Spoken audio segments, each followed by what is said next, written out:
araw sasali tayo sa isang Tamiya Racing Tournament.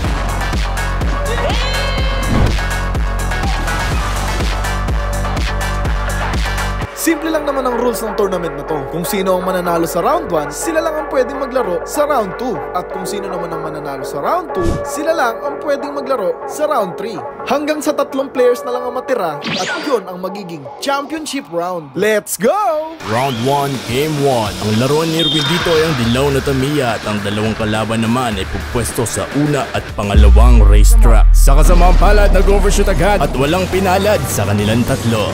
Wasted.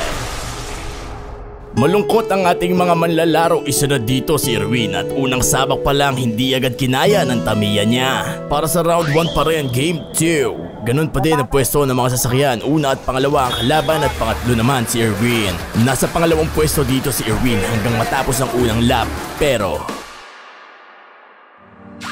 hindi kinaya. Talo sa Game 1 hanggang Game 4 ang Tamiya ng ating manlalaro na si Erwin. Makakabawi kaya siya sa susunod na round? Yan ang dapat nating abangan.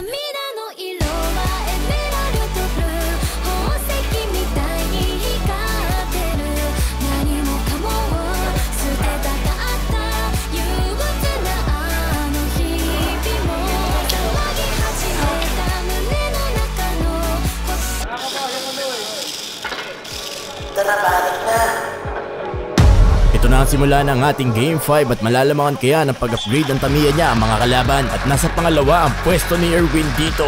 Hindi na masunda ng mga mata ko mga Tamiya ng mga manlalaro. At down 1 na po para sa isang kalaban at dalawa na lang sila ang naglalaban dito. Matindi-tindi ang labanan ng dalawang manlalaro at isa sa kanila ang naghahangad dito ng tagumpay. Halos isang lap na pagitan nila dito. Makapit talaga sa track ang kalaban dito ni Erwin. Hanggang saan kaya ang aabutin ito? Malayo at iwan talaga ang pagitan ni Erwin sa kalaban. Mukhang mananalo siya sa round na to.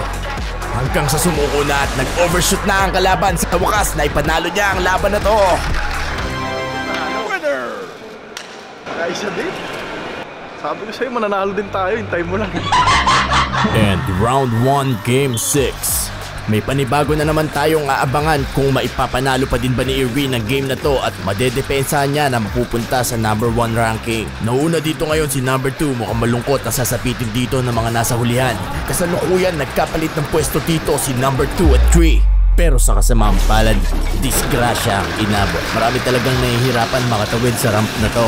At dahil nasa pangalawang pwesto ang sasakyan ni Erwin at lumipad ang nasa unahan, siya ang tinanghal na panalo. Para sa Game 7 ng ating palaro, 2 consecutive wins na si Erwin at makakatatlo kaya o makakabawi ang mga natalo niya. Muntika na si number 2 and I repeat, 1 down for this game and 2 more. Matira matibay na ang nangyayari ngayon, malaki na masyado ang pagitan. At semplang sa gilid dito si number black, panalo na naman dito si Erwin, parang may daya na. Pero only the last Tamiya riding para manalo. At dahil siya ang natira ngayon, 3 sunod-sunod na ang naipapanalo niya para naka-gold sa Olympics Tamiya category.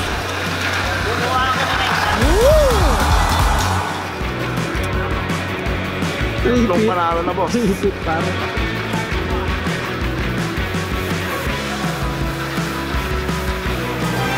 Sobrang nag-enjoy dito si Erwin, nakaka-4 na.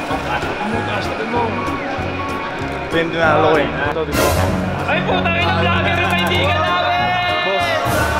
Mahina. Boss, ang hina ng Tamiya mo, boss. Mahina. Mahina.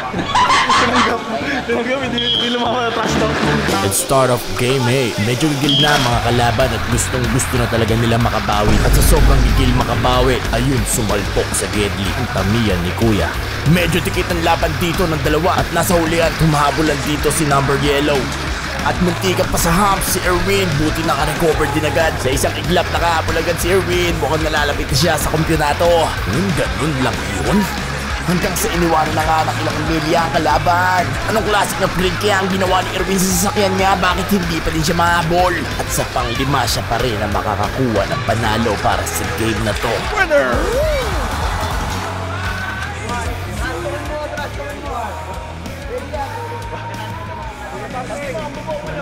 Nice one.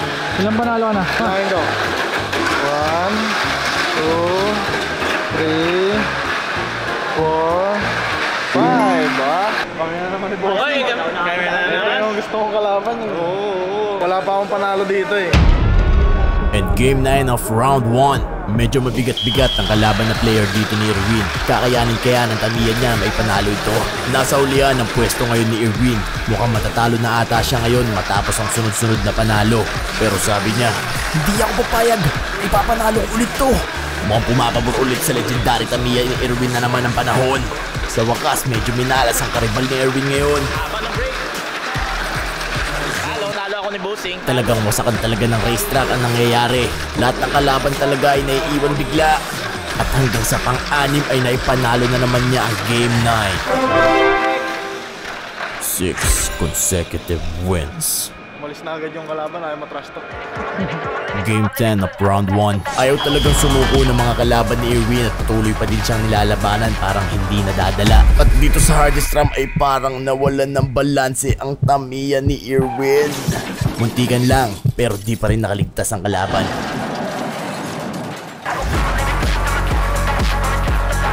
Si Erwin na lang ang natitira sa track. And 2 Tamiyas down. At sa sobrang legend nitong Tamiya na to, nakakapag-drift pa. Oh!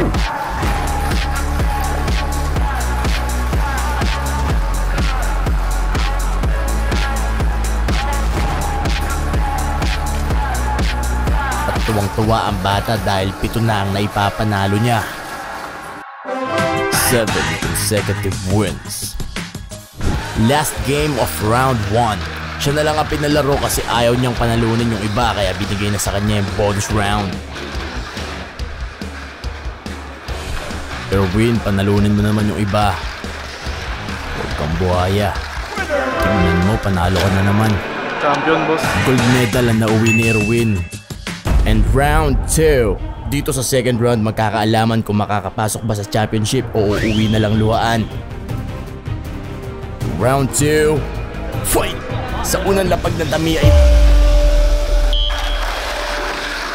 nangunguna agad si number 3, pangalawa si number 2 at panghuli naman si Erwin number 1. Medyo stuttering yung mga nasa hulihan at medyo nanganganib na may kasamang kaba ang mga Tamiya players natin dito. At isa na si Erwin hanggang sa Minalas. Okay, unang talo natin sa round 2. Pwede ba tayong matalo ng 7 beses pa bago tayo malaglag? Kasi meron akong 8 panalo kanina sa round 1.